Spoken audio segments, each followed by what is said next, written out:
మాట్లాడబోయే అంశం మన ఆశీర్వాదాలపై శత్రువు ఎలా దాడి చేస్తాడు. How the enemy attacks our blessings. So మనము మార్నింగ్ లేచినప్పటి నుంచి ఈవినింగ్ వరకు ఒక ప్రణాళిక కలిగి ఉంటాం. మార్నింగ్ లేవగానే బ్రష్ చేయాలి, ఇల్లు ఉడవాలి, ఇల్లు తుడవాలి, అలాగే పిల్లల్ని స్కూల్కి పంపించాలి, వాళ్ళకి ఏ లంచ్ పెట్టాలి, ఏ డిన్నర్ పెట్టాలి అని ఇలా ప్రణాళిక కలిగి ఉన్నట్టు అపవాది కూడా మన మీద ఒక ప్రణాళిక కలిగి ఉంటాడు. సో ఒకటి, ఆశీర్వాదము రాకుండా ఆపాలని ఒక ప్రణాళిక, వచ్చిన ఆశీర్వాదాల మీద ఎలా దాడి చేయాలనే ప్రణాళిక, రెండు ప్రణాళికలు కలిగి ఉంటాడు. సో దేవుడు మనల్ని బ్లెస్ చేస్తాడు. ఫైనాన్షియల్ గా బ్లెస్ చేయొచ్చు, పిల్లలకు మంచి జీవితాన్ని ఇవ్వచ్చు, మంచి గృహాన్ని ఇవ్వచ్చు, మంచి ఆరోగ్యాన్ని ఇవ్వచ్చు దేవుడు మనకు. సో దాని నుంచి మనల్ని ఎలా తీసుకోవాలి అనే అపవాది కూడా ప్రయత్నాలు చేస్తుంటా అంటాడు. మన ఆశీర్వాదాలపై శత్రువు ఎలా దాడి చేస్తాడు. సో దీని గురించి మనం నేర్చుకుందాము. మన ఆశీర్వాదాలను శత్రువు దాడి చేయకుండా ఎలా కాపాడుకోవచ్చు, అంతే కదండి. ఇప్పుడు ఒక దొంగ ఇంటికి వస్తాడు, వస్తున్నంత మాత్రాన మనం తలుపులు తెరుచుకొని కూర్చుంటామా? ఎవరు దొంగ పడతారో, ఎవరు దొంగలిస్తారో అని మనం ఏం చేస్తాము? తాళం పెట్టుకొని కూర్చుంటాము, ఇంటికి తాళం వేసుకుంటాం, తలుపులు పెట్టుకొని ఉంటాం. అలాగే అపవాది మన ఆశీర్వాదాలను దొంగలించడానికి వస్తాడు, దాడి చేయడానికి వస్తాడు, కానీ కాపాడుకోవచ్చు. దేని ద్వారా? ప్రార్థన ద్వారా, అలాగే వాక్యం వినడం ద్వారా. సో అందుకే అపవాదికి చోటు ఇవ్వకూడని బైబిల్ చెప్తుంది. సో అపవాదికి ఏదైనా కూడా ఏంటిదంటే, నిన్ను ఆశీర్వదించకుండా ఉండాలని ఒక తంత్రం అయితే, నువ్వు ఆశీర్వదించబడిన తర్వాత నీ ఆశీర్వాదాన్ని దొంగలించాలని కూడా ఒక ప్రయోగం కూడా చేస్తుంటా అంటాడు. సో చూద్దాము అలాంటి సందర్భాలు ఎక్కడ ఉన్నాయో బైబిల్లో. సో యోబు గ్రంథము 1వ అధ్యాయం 1వ వచనంలో, ఊజు దేశమందు యోబు అనే ఒక మనుష్యుడు ఉండెను. సో ఊజు అనే దేశంలో యోబు అనే ఒక మనుష్యుడు ఉన్నాడట. అతడు యథార్థవంతుడును న్యాయవంతుడనై దేవుని యందు భయభక్తులు కలిగి చెడుతనమును విసర్జించిన వాడు. సో దేవుడికి ఇలాంటి వాళ్ళంటే ఇష్టం అండి. యథార్థవంతులు అంటే ఇష్టము, న్యాయవంతులు అంటే ఇష్టము, దేవుని యందు భయభక్తులు కలిగి చెడుతనము విసర్జించిన వాడు. సో దేవుడికి ఇలాంటి వాళ్ళంటే చాలా చాలా ఇష్టము. సో అందులో యోబు ఒక వ్యక్తి. సో యోబు అనే వ్యక్తి, ఆయన నీతిగా ఉంటాడు, నిజాయితీగా ఉంటాడు, దేవుడు అంటే భయభక్తులు కలిగి చెడుతనం అంటే అసహించుకునే వ్యక్తి అనే. సో మనం కూడా చెడుతనాన్ని అసహించుకోవాలండి. సో చెడుతనాన్ని, అన్యాయాన్ని, అక్రమాన్ని మనం అసహించుకోవాలి. సో ఈయన చెడుతనాన్ని విసర్జించిన వాడు, మంచివాడు యోబు. అతనికి 7 కుమారులు, 3 కుమార్తెలు కలిగిరి. ఎంతమంది? 7 కుమారులు, 3 కుమార్తెలు. అంటే మొత్తం ఎంతమంది అండి? 10 మంది పిల్లలు. ఇది దేవుడిచ్చిన ఆశీర్వాదం ఆయనకు. సో 7 కుమారులను, 3 కుమార్తెలు, దేవుడిచ్చిన ఆశీర్వాదం, 10 మంది పిల్లలు. సో అతనికి 7,000 గొర్రెలు. సో గొర్రెలేమో 7,000 గొర్రెలు, ఇది దేవుడిచ్చిన ఆశీర్వాదం. 3,000 ఒంటెలు, ఇది దేవుడిచ్చిన ఆశీర్వాదం. 5,500 జతల ఎడ్లను. సో 500 జతలు అంటే 1000 ఎడ్లను, 500 ఆడగాడిదలను కలిగి బహుమంది పనివారును అతనికి ఆస్తిగా నుండెను. సో ఇవన్నీ దేవుడిచ్చిన ఆశీర్వాదం యోబుకి. 7,000 గొర్రెలు, 3,000 ఒంటెలు, 5,000 జతల ఎడ్లను అండ్ 500 జతల ఎడ్లను, 500 ఆడగాడిదలు కలిగి బహుమంది పనివారు, బహుమంది చాలా మంది పనివారును అతనికి ఆస్తిగా నుండెను గనక తూర్పు దిక్కు జనులందరిలో అతడే గొప్పవాడుగా నుండెను. సో ఆ తూర్పు దిక్కులో యోబు ఒక్కడే గొప్పవాడుగా ఉన్నాడు. దిక్కు జనులందరిలో కూడా అంత గొప్ప ఐశ్వర్యవంతుడు, అంత గొప్ప ధనవంతుడు, దేవుడు అంటే భయభక్తులు కలిగిన వాడు. సో ఇది దేవుడికి ఆ యోబు దేవుడు యోబుకి ఇచ్చిన ఆశీర్వాదం ఇది. ఈ ఆశీర్వాదాన్ని అపవాది ఏం చేయడానికి వస్తాడు? దొంగలించడానికి వస్తాడు. ఒకటే అండి, మనం బ్లెస్ కావడం మాత్రమే కాదు, మనం ఆశీర్వదించబడిన తర్వాత వాటిని ప్రొటెక్ట్ చేయడం కూడా మన బాధ్యత. చూద్దాము. అదే బెస్ట్ ఎగ్జాంపుల్ యోబు నుంచి. అతని కుమారులందరూ వంతుల చొప్పున అనుదినము ఒకరికొకరు తమ ఇండ్లలో విందు చేయునై కూడినప్పుడు తమ 3 అక్క చెల్లెండ్రులు తమతో కలిసి అన్నపానములు పుచ్చుకొనవలని వారిని పిలిపించుచూ వచ్చిచిరి. వారి విందు దినములు పూర్తి కాగా యోబు తన కుమారులు పాపము చేసి తమ హృదయములలో దేవుని దూషించిరేమో. చూసారా అండి, మన దేవుణ్ణి మన హృదయంలో నెగిటివ్ అనుకున్నా కూడా, మన దేవుణ్ణి మన హృదయంలో దూషించినా కూడా అది పాపం కిందికే వస్తుంది. సో అందుకే యోబు భయపడేవాడు. సో యోబు యథార్థవంతుడు, నీతిమంతుడు, పరిశుద్ధుడు. సో అలాగే తన పిల్లల్ని కూడా అలాగే పెంచాలని కోరుకునేవాడు. అందుకే తన కుమారులు పాపము చేసి, ఏ విషయంలో పాపం చేసి? తమ హృదయములలో, అంటే వాళ్ళ హృదయాలలో దేవుణ్ణి దూషించిరేమో అని. సో దేవుణ్ణి ఒకళ్ళ దూషించినేరేమో అని వారిని పిలిపించి వారిని పవిత్రపరిచి అరుణోదయమున లేచి అంటే ఉదయమున లేచి వారిలో ఒక్కొక్కని నిమిత్తమై దహన బలిని అర్పించుచు వచ్చెను. అంటే ఒక్కొక్కరికి ఒక్కొక్క దహన బలిని అర్పించుచు యోబు నిత్యం అలాగున చేయుచుండెను. చూసారండి యోబు ఎంత దేవుడు అంటే భయభక్తులు ఉన్నాడు. Is a blessed man. ఆయన ఆశీర్వదించబడిన వ్యక్తి. అన్ని విషయాలు ఉన్నారు, పిల్లలు ఉన్నారు, ఆస్తులు ఉన్నాయి, పాస్తులు ఉన్నాయి. ఆ దేశంలోనే గొప్ప ధనవంతుడు, ఐశ్వర్యవంతుడు, నీతిమంతుడు, పరిశుద్ధుడు, పవిత్రుడు, అన్ని రకాలుగా బ్లెస్ అయిన వ్యక్తి యోబు. ఎలాంటి కష్టం లేదు, ఎలాంటి బాధ లేదు, ఎలాంటి ఇరుకు లేదు, ఎలాంటి ఇబ్బంది లేదు. అలాగే తన పిల్లల్ని కూడా అలాగే పెంచుతూ ఉండేవాడు. తన పిల్లలు కూడా దేవుడికి విరోధంగా ఏమైనా తప్పు చేస్తున్నారా, పొరపాటు చేస్తున్నారా అని ఆలోచించి వాళ్ళందరి గురించి బలి అర్పించేవాడు ప్రతి ఉదయం కూడా. సో చూద్దాము తర్వాత ఏం జరుగుతుందో. సో 6వ వచనము, దేవదూతలు యెహోవా సన్నిధిని నిలుచుటకై వచ్చిన దినం ఒకటి తటస్థించెను. సో దేవదూతలు యెహోవా సన్నిధిన అందరు కలిసి దేవుడి ముందు ఒక రోజు వచ్చిందట, దినం ఒకటి తటస్థించెను. ఆ దినమున అపవాది అగువాడు వారితో కలిసి వచ్చెను. సో అపవాది కూడా దేవుడి దగ్గరికి వెళ్ళడానికి యాక్సెస్ ఉంది. సో దేవదూతలు యెహోవా సన్నిధిని నిల్చుటకు వచ్చిన దినం ఒకటి తటస్థించెను. దేవదూతలతో పాటు అపవాది కూడా ఒక రోజు ఆయన ముందు నిలబడే అవకాశం వచ్చింది. సో యెహోవా దేవుడు అడుగుతున్నాడు అపవాదిని, నువ్వెక్కడి నుండి వచ్చితివని వానిని అడగగా అపవాది, భూమి మీద అటు ఇటు తిరుగులాడుచు అందులో సంచరించుచు వచ్చితినని యెహోవాకు ప్రత్యుత్తరం ఇచ్చాను. సో ఇక్కడ నేను భూమి మీద అటు ఇటు తిరుగుతున్నాను, అలా సంచరించుచూ వచ్చినని యెహోవాకు ఏం చేశారట, ప్రత్యుత్తరం ఇచ్చానట. అందుకు యెహోవా, నీవు నా సేవకుడమైన యోబు సంగతి ఆలోచించితివా? అతడు యథార్థవంతుడును న్యాయవంతుడనై దేవుని యందు భయభక్తులు కలిగి చెడుతనము విసర్జించిన వాడు భూమి మీద అతని వంటి వాడెవడునూ లేడు. చూసారా అండి, ఇక్కడ దేవుడే సాక్ష్యం చెప్తున్నాడు యోబు గురించి. దేవుడే యోబు గురించి సాక్ష్యం చెప్తున్నాడు. నీవు నా సేవకుడైన యోబుని సంగతి ఆలోచించితివా? అతడు యథార్థవంతుడు. దేవుడే చెప్తున్నాడు అతడు యథార్థవంతుడు అని. సో మనుషులు యథార్థవంతుడు అన్నంత మాత్రాన అది తీర్పు కాదండి, దేవుడు అంటేనే తీర్పు. సో అతడు యథార్థవంతుడగు న్యాయవంతుడనై దేవుని యందు భయభక్తులు కలిగి చెడుతనము విసర్జించిన వాడు. సో దేవుడే సాక్ష్యం ఇస్తున్నాడు అపవాదికి, భూమి మీద అతని వంటి వాడు ఎవడునూ లేడు. సో భూలోకంలోనే యోబు లాంటి వాడు ఎవడు లేరట ఆ కాలంలో. సో అన్ని ఉన్నాయి, ధనం ఉంది, ఐశ్వర్యం ఉంది, పిల్లలు ఉన్నారు, ఆరోగ్యం ఉంది, ఆస్తిపాస్తులు ఉన్నాయి, సంతోషం ఉంది, ఆనందం ఉంది, ఆరోగ్యం ఉంది, అన్ని ఉన్నాయి, అన్ని ఆశీర్వాదాలు ఉన్నాయి.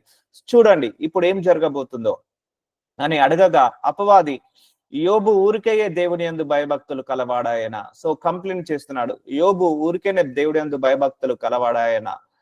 సో నీవు అతనికి, అతని ఇంటి వారికి, అతని కలిగిన సమస్తమును చుట్టూ కంచె వేసితివి కదా. చూసారా అండి, మనకు అపవాది ఎలా కొడుతున్నాడో చూడండి. అతనికిని, అతని ఇంటి వారికిని, అతని కలిగిన సమస్తమును చుట్టూ కంచె వేసితివి కదా. సో మార్నింగ్ లేవగానే నీ ప్రార్థన ఇవ్వాలి, ఈ రోజు నా చుట్టూ, నా కుటుంబం చుట్టూ, నా గృహం చుట్టూ, నా ప్రయాణాల చుట్టూ, నా ప్రార్థనల చుట్టూ, నా ఉద్యోగం చుట్టూ, నాకున్న సమస్తాన్ని చుట్టూ అగ్నితో కంచెవై ప్రభువా. ఇది మీరు మార్నింగ్ లేవగానే చేయాల్సిన ప్రార్థన ఇది. ఎందుకంటే మన చుట్టూ అగ్నితో కంచె వేసేబడినప్పుడు, దేవుడి యొక్క కంచె మన చుట్టూ ఉన్నప్పుడు, ఆ ఫెన్సింగ్ మనకు చుట్టూ ఉన్నప్పుడు ఏ అపవాది కూడా మనల్ని తాటుకొని రాడు. సో అపవాది ఆపాలంటే దేవుడి యొక్క కంచె ముఖ్యము. సో నీవు అతనికిని, అతని ఇంటి వారికిని, అతని కలిగిన సమస్తంను చుట్టూ కంచె వేసితివి కదా. నీవు అతని చేతి పనిని దీవించుట చేత అతని ఆస్తి దేశంలో బహుగా విస్తరించి ఉన్నది. సో నువ్వు అతని చేతి పనిని దీవించుట చేత, సో దేవుడు ఆశీర్వదిస్తేనే ఆశీర్వదించబడతామని ఇక్కడ నిదర్శనము. అతని ఆస్తి దేశంలో బహుగా విస్తరించి ఉన్నది. సో దేవుడు ఇలా బ్లెస్ చేశాడు. సో మార్నింగ్ లేవగానే మా చుట్టూ, నా కుటుంబం చుట్టూ, నాకు ఉన్న సమస్తం చుట్టూ అగ్నితో కంచెవే ప్రభు అని ప్రార్థించాలి మార్నింగ్. రెండోది, నీ చేతి పనిని దీవించమని దేవుణ్ణి ఆశీర్వదించమని అడగాలి. ఇవి రెండు అడగాలి ఈ వాక్య ప్రకారం చూస్తే. సో అయినను నీవు ఇప్పుడు నీ చెయ్యి చాపి అతన్ని కలిగిన సమస్తమును వెత్తిన ఎడల, సో ఇక్కడ నీకేమర్థమవుతుంది, నీవు అతనిని చేతి పనిని దీవించట చేత అతని ఆస్తి దేశములో బహుగా విస్తరించి ఉన్నది. సో అపవాది ఏం చేస్తున్నాడు, ఆస్తి మీద కొడుతున్నాడు. చూసారా అండి, ఫైనాన్స్ ప్రాబ్లం. సో ఆస్తి అంటే in the sense financial problem మీద కొడుతున్నాడు. సో అపవాది మొట్టమొదట మనిషిని ఫైనాన్స్ మీద దెబ్బతీస్తాడు అండి, సెకండ్ హెల్త్ మీద దెబ్బతీస్తాడు, థర్డ్ పిల్లల మీద లేకపోతే కుటుంబంలో డిస్టర్బెన్సెస్ తీసుకొస్తాడు. చూద్దాము ఇక్కడ ఫస్ట్ టార్గెట్ ఏంటిది, అపవాది ఆస్తి అంటే ఫైనాన్స్ మీద బహుగా విస్తరించి ఉన్నది. అయినను నీవు ఇప్పుడు నీ చెయ్యి చాపి అతనికి కలిగిన సమస్తమును మెత్తిన ఎడల అతడు నీ ముఖమును ఎదుటనే దూషించి నిన్ను విడిచిపోవునని యెహోవాతో అనగా. చూసారా, ఏడుస్తున్నాడు. ఇప్పుడు మనం ఆస్తి సంపాదించుకున్నాం అనుకోండి, మనుషులు ఏడుస్తారు. సో అలాగే అపవాది కూడా నిన్ను దేవుడు ఆశీర్వదించాడంటే ఊరుకోడు, ఏడుస్తుంటా అంటాడు. నీకున్న ఆశీర్వాదాన్ని బట్టి అపవాది కూడా ఎప్పుడు కూడా ఏడుస్తుంటా అంటాడు. కాబట్టి సో మనము అన్నిటి చుట్టూ అగ్నితో కంచె వేసుకోవాలి. మన ప్రాస్పారిటీ చుట్టూ, మన ఫైనాన్సెస్ చుట్టూ, మన జాబ్ల చుట్టూ, మన యొక్క కుటుంబం చుట్టూ, మన కుటుంబ సభ్యుల చుట్టూ, మన శరీరం చుట్టూ, మన ఆరోగ్యం చుట్టూ అన్ని రకాలుగా మనము మార్నింగ్ లేవగానే అగ్నితో కంచె వేసుకోవాలి. అది మాత్రం చాలా ముఖ్యం అండి. సో అలాగే విడిచిపోను అని యెహోవాతో అనగా ఇక్కడ ఏం చేస్తున్నాడు? కంప్లైంట్ చేస్తున్నాడు. నువ్వు నీ చెయ్యి చాపి అతని కలిగిన సమస్తమును తీసివేసిన ఎడల అతడు నీ ముఖమున ఎదుటనే దూషించి. సో నువ్వు ఆయనకున్న సమస్తాన్ని తీసేస్తే ఆయన నీ ముఖమున నిన్ను విడిచిపోవు అతని యెహోవాతో అనగా. యెహోవా ఇదిగో అతనికి కలిగిన సమస్తమును నీ వశమున ఉన్నది, అతనికి మాత్రము ఏ హానియు చేయకూడదని అపవాదికి సెలవేయగా వాడు యెహోవా సన్నిధి నుండి బయలు వెళ్ళెను. సో అపవాదిని పర్మిషన్ ఇస్తున్నాడు. సో మనం ప్రార్థించాలి, అయ్యా ప్రభువా, ఏ అపవాది కూడా మా మీద పర్మిషన్ ఇవ్వకండి ప్రభువా అన్నాడు. యోబుకి ఇచ్చినట్టు ఇవ్వకండి అని కూడా ప్రార్థించుకోవాలి. I will pray for that mind, I will pray for that also. నేను ఆ ప్రేయర్ కూడా చెప్తాను. నా చుట్టూ, నా కుటుంబం చుట్టూ, నా సంఘం చుట్టూ, సంఘ సభ్యుల చుట్టూ, కుటుంబ సభ్యుల చుట్టూ, మా జాబ్ల చుట్టూ, ఫైనాన్స్ చుట్టూ, హెల్త్ చుట్టూ మీ యొక్క కంచె వేయండి తండ్రి. ఏ అపవాదికి కూడా పర్మిషన్ ఇవ్వకండి. అంటే దేవుడు పర్మిషన్ ఇస్తేనే అపవాది మన జీవితంలోకి ఎంటర్ అవుతాడు, లేకపోతే ఎంటర్ కాలేడు. సో అలాగా మనము కోరుకోవాలి. సో చూద్దాము నెక్స్ట్ ఏమవుతుందో.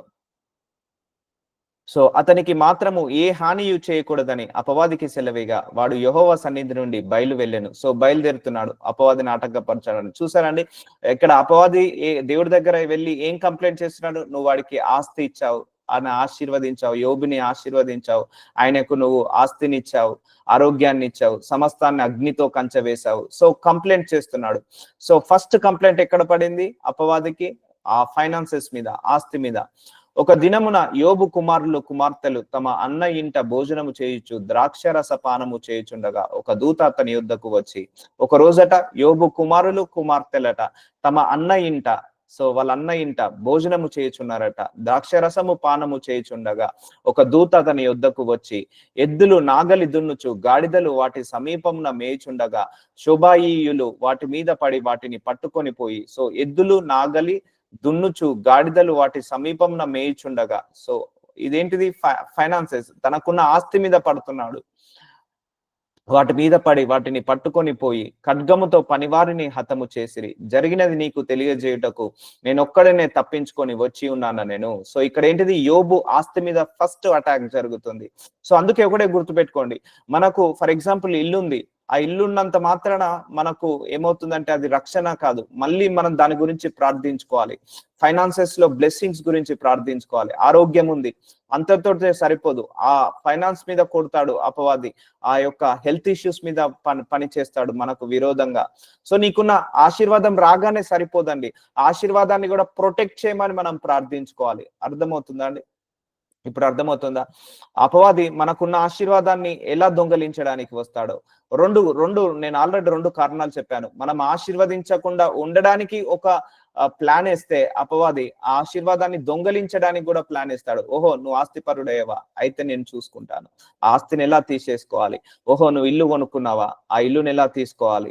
లేకపోతే కారు కొనుక్కున్నావా, ఆ ఇల్లా తీసుకోవాలి. లేకపోతే మంచి ఆరోగ్యంగా ఉందా, ఆ ఆరోగ్యాన్ని ఎలా తీసుకోవాలి.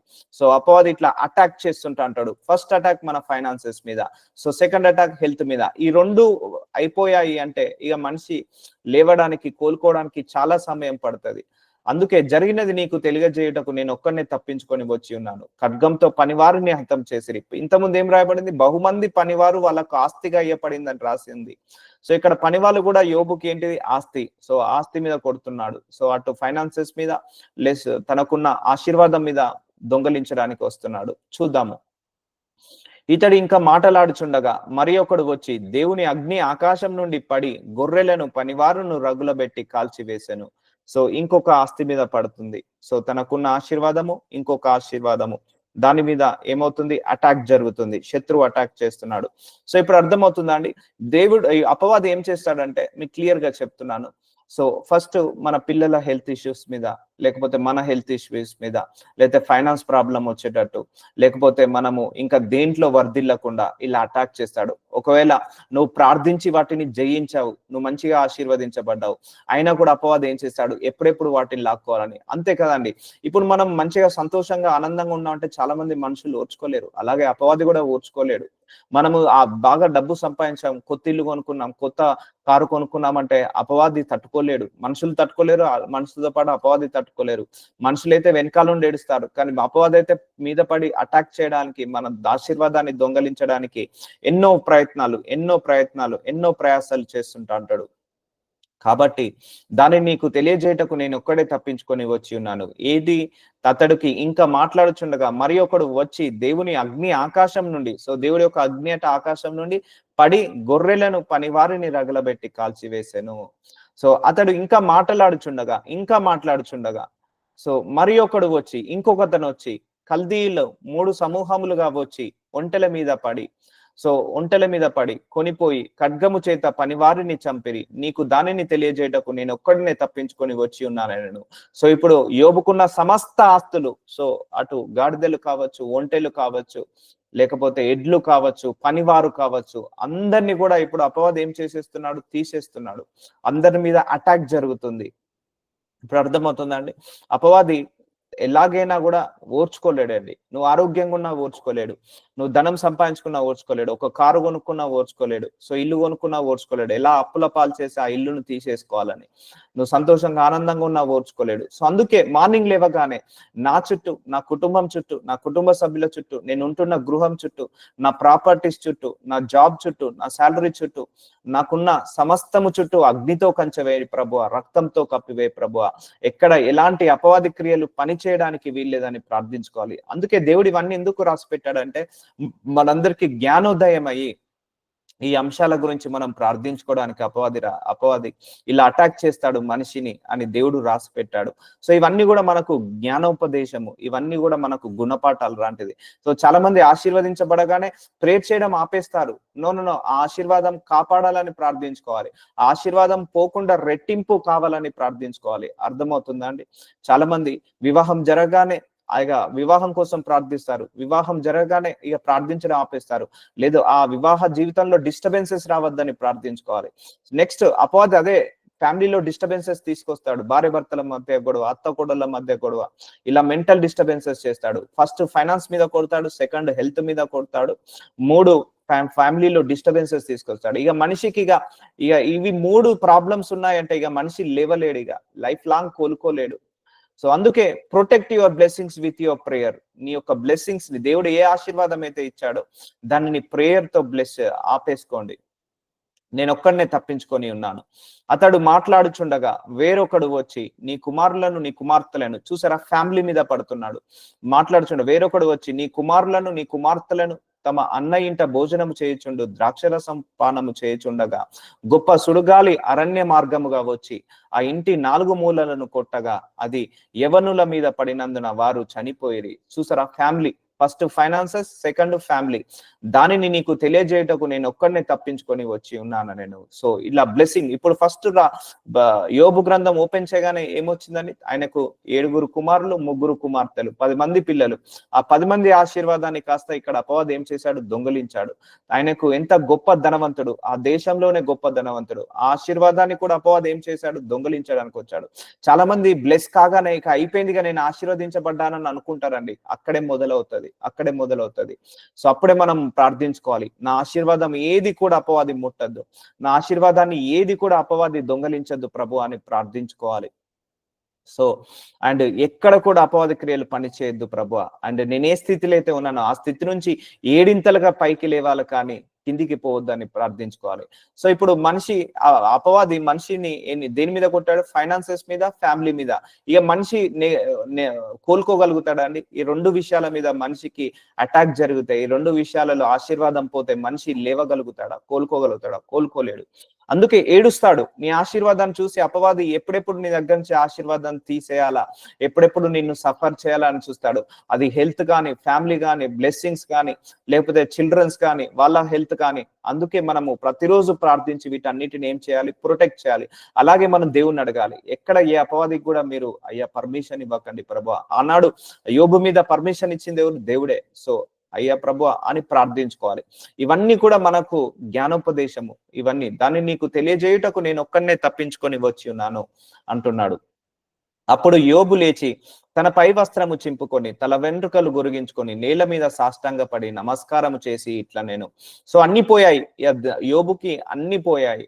ఆస్తి పోయింది, అండ్ తనకున్న పని వాళ్ళు పోయారు, తనకున్న పిల్లలు అందరూ పోయారు. ఇక ఏం చేశాడట, లేచి తన పై వస్త్రంను చింపుకొని, పై వస్త్రాన్ని తీసేసుకొని తల వెంట్రుకలు గొరిగించి అంటే గుండు చేసుకొని నేల మీద సాష్టాంగపడి నమస్కారం చేసి ఇట్లా నేను. నేల మీద సాష్టాంగపడి నమస్కారం చేసి ఇట్లా అంటున్నాడు, నేను నా తల్లి గర్భంలో నుండి దిగంబరునై వచ్చి తిని దిగంబరునై అక్కడికి తిరిగి వెళ్ళుదును. సో నేను బట్టలు లేకుండా, దుస్తులు లేకుండా వచ్చాను తల్లి గర్భంలో నుంచి. మళ్ళీ తల్లి గర్భంలో నుంచి మళ్ళీ నేను దిగంబరునై పరలోకానికి వెళ్తాను. నేను ఎలా వచ్చానో అలాగే వెళ్తాను.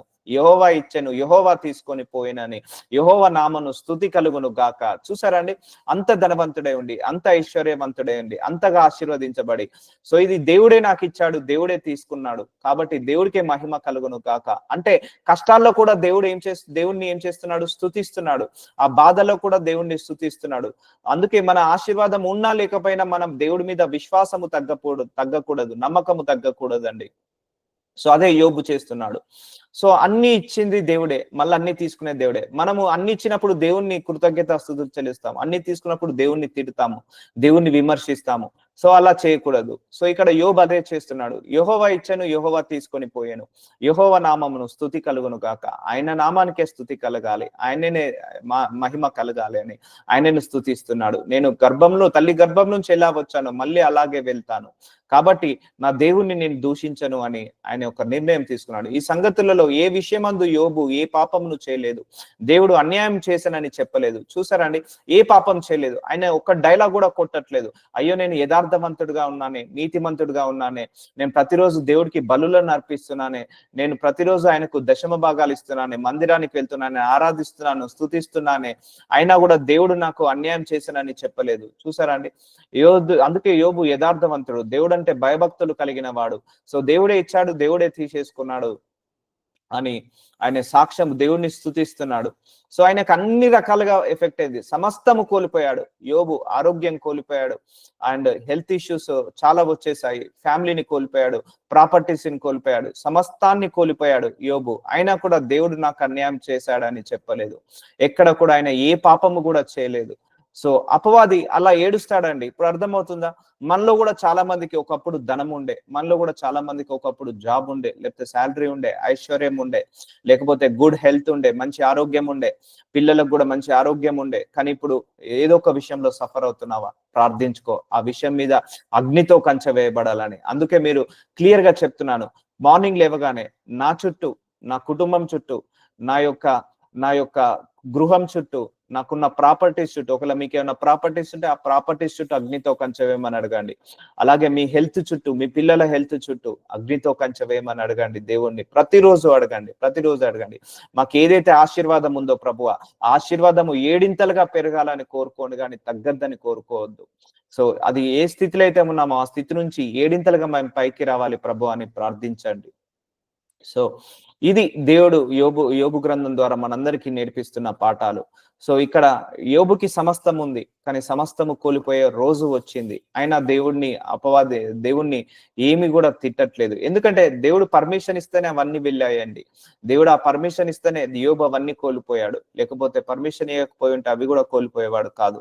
అందుకే దేవుడు అన్యాయం చేశానని చెప్పలేదు. సో దేవుడే ఇచ్చాడు, దేవుడే తీసుకున్నాడని సాక్ష్యం చెప్తున్నాడు, దేవుణ్ణి స్తుతిస్తున్నాడు, దేవుణ్ణి ఆరాధిస్తున్నాడు. అందుకే మీకు సొంత గృహం ఉందా? ప్రార్థించుకోండి, దాని మీద అప్పు పోవాలని, దాని మీద ఎలాంటి అపవాది క్రియలు పిల్లలు పని చేయొద్దని. సొంత వాహనం ఉందా ప్రార్థించుకోండి, దాంట్లో క్షేమంగా వెళ్ళి రావాలని. లేకపోతే పిల్లలు ఉన్నారా, వాళ్ళకి మంచి జ్ఞానము తెలివి ఇవ్వాలని ప్రార్థించుకోండి. ఉద్యోగం ఉందా, ఉద్యోగం పోకుండా ఉండాలని ప్రార్థించుకోండి.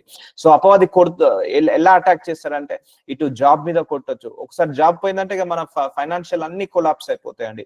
లేకపోతే ఇంట్లో ఎవరికైనా హెల్త్ ఇష్యూస్ అనుకోండి, మన ఫైనాన్సెస్ అన్ని కూడా హాస్పిటల్ ఖర్చులకు వెళ్ళిపోతుంటా ఉంటాయి. సో అందుకే హెల్త్ ఇష్యూస్ రాకుండా, ఫైనాన్స్ ప్రాబ్లం రాకుండా, అండ్ అండ్ కుటుంబ సమస్యలు రాకుండా, ఇప్పుడు ఫ్యామిలీస్ లో డిస్టర్బెన్సెస్ ఉన్నాయి, భార్య భర్తల మధ్య గొడవలు, పిల్లలతోటి తల్లిదండ్రుల గొడవలు, ఇలాంటి గొడవలు ఉన్నా కూడా, డిస్టర్బెన్సెస్ ఉన్నా కూడా మనము హ్యాపీగా ఉండలేము. సో ఈ మూడిటి మీద ఎప్పుడు కూడా టార్గెట్ చేస్తుంటాడు. ఫైనాన్సెస్ మీద, ప్రాపర్టీస్ మీద, అలాగే ఫ్యామిలీ మీద, ఫ్యామిలీ హెల్త్ ఇష్యూస్ మీద, అలాగే ఫ్యామిలీస్ లో డిస్టర్బెన్సెస్, గొడవలు కొట్లాటలు తెప్పించాలని చేస్తుంటా అంటాడు. వీటి మీద ఎప్పుడు కూడా మనం ప్రార్థించుకోవాలి. ఇది శత్రువు మన ఆశీర్వాదాలను దొంగలించడానికి వస్తాడు. ఇప్పుడు అపవాది ఇక్కడ శత్రువు యోబు యొక్క ఆశీర్వాదాన్ని దొంగలించడానికి ఎలాగైతే వచ్చాడో అలాగే వస్తాడు. ఒకటే గుర్తు పెట్టుకోండి, నువ్వు కొత్త కారు కొన్నావా, మనుషులు ఏడుస్తారు, దాంతో పాటు అపవాది కూడా ఏడుస్తాడు. నువ్వు కొత్త గృహం కొనుక్కున్నావా, మనుషులతో పాటు అపవాది కూడా ఏడుస్తాడు. నువ్వు ఆశీర్వదించబడ్డావా, ఇంకా మా అపవాది కూడా ఏడుస్తాడు. ఇప్పుడు సంఘం కూడా ఆశీర్వదించబడుతుంది అనుకోండి, వేరే సంఘాలు కాకుండా, అలాగే అపవాది కూడా, ఆహా నువ్వు ఆశీర్వదించబడుతున్నావా, అయితే నేను అటాక్ చేస్తా, నీ మీద ఏదో ఒక నిందను తీసుకొస్తా, ఏదో ఒక అవమానాన్ని తీసుకొచ్చి నీ సంఘాన్ని కొలాప్స్ చేస్తా. ఓహో నువ్వు కుటుంబంతో సంతోషంగా ఉన్నావా, నీ కుటుంబంలో ఎవరో ఒకరికి అనారోగ్య సమస్య పెట్టి నేను నీ హ్యాపీనెస్ ని తీసేస్తా. సో ఇలాగా చేస్తుంటా అంటాడు. సో యోబు గ్రంథమే మనకు బెస్ట్ ఎగ్జాంపుల్. సో యోహాను సువార్త 10వ అధ్యాయము 10వ వచనము, దొంగతనమునకు హత్య నాశనము చేయటకు వచ్చును గాని మరి దేనికి రాడు. సో ఇక్కడ అపవాది దొంగ. సో దొంగతనానికి వస్తాడు, నాశనం చేయడానికి వస్తాడు, మన దగ్గర ఉన్న ఆశీర్వాదాన్ని దొంగతనానికి వస్తాడు. ఇప్పుడు దొంగ వచ్చాడు, మనం తాళం వేసి ఉన్నాడు అనుకోండి, వెళ్ళిపోతాడు. సో తాళం తీసుకొని పగలగొట్టుకోవడానికి కూడా వస్తాడు. కాబట్టి నువ్వు అపవాదికి ఎక్కడ కూడా చోటు ఇవ్వద్దు. నీ ప్రార్థన ద్వారా ప్రొటెక్ట్ చేసుకోవాలి. అపవాది క్రియలు అన్ని కూడా నువ్వు ప్రొటెక్ట్ చేసుకోవాలి. Pray for your finances blessings. ఆ ఫైనాన్స్ బ్లెస్సింగ్స్ ని ఆపాలని ప్రార్థించుకోండి. ఆ ఫైనాన్షియల్ ప్రాస్పరిటీని, లేకపోతే హెల్త్ ఇష్యూస్ రాకుండా ప్రార్థించుకోండి. తెలియదు అపవాది ఏ పక్క నుంచి ఎలా మనల్ని అటాక్ చేయడానికి ట్రై చేస్తాడో తెలియదు. సో వాడి ముఖ్య లక్షణం నీ దగ్గర ఉన్న ఆశీర్వాదాన్ని దొంగలించాలనే. అపవాది యొక్క ముఖ్య లక్షణం నీ దగ్గర ఉన్న సంతోషాన్ని దొంగలించాలని, నీ దగ్గర ఉన్న ఆత్మీయ జీవితాన్ని దొంగలించాలని, నీ లోపల ఉన్న ప్రార్థన జీవితాన్ని దొంగలించాలని, నీ దగ్గర ఉన్న ఆస్తులు కావచ్చు, అంతస్తులు కావచ్చు, ఐశ్వర్యం కావచ్చు, ఘనత కావచ్చు, పేరు కావచ్చు, కీర్తి కావచ్చు, ఇవన్నిటిని కూడా దొంగలించడానికి తీసుకొస్తాడు అపవాది.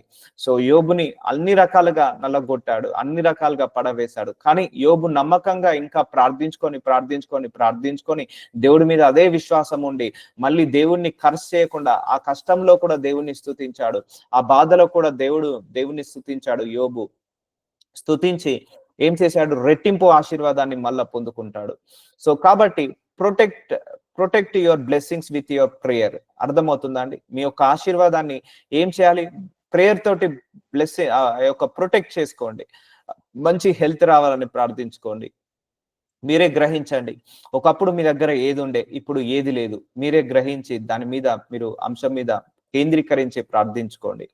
ఎందుకంటే చాలా మంది కూడా ఫైనాన్సెస్ బ్లెస్సింగ్ కాగానే వదిలేస్తారు. మళ్ళా వాళ్ళకు తెలియదు అది పోతుందని, అలాగే ఉండి వాళ్ళు అన్ని పోగొట్టుకుంటారు. చాలా మందిని మనం చూడలేదండి, ఒకప్పుడు మా దగ్గర చాలా ఫైనాన్సెస్ ఉండే, చాలా ప్రాస్పారిటీ ఉండే, కానీ ఇప్పుడు మేము అన్ని పోగొట్టుకున్నాము. ఒకప్పుడు మా శరీరంలో ఆరోగ్యం ఉండే, ఇప్పుడు అది పోగొట్టుకున్నాము.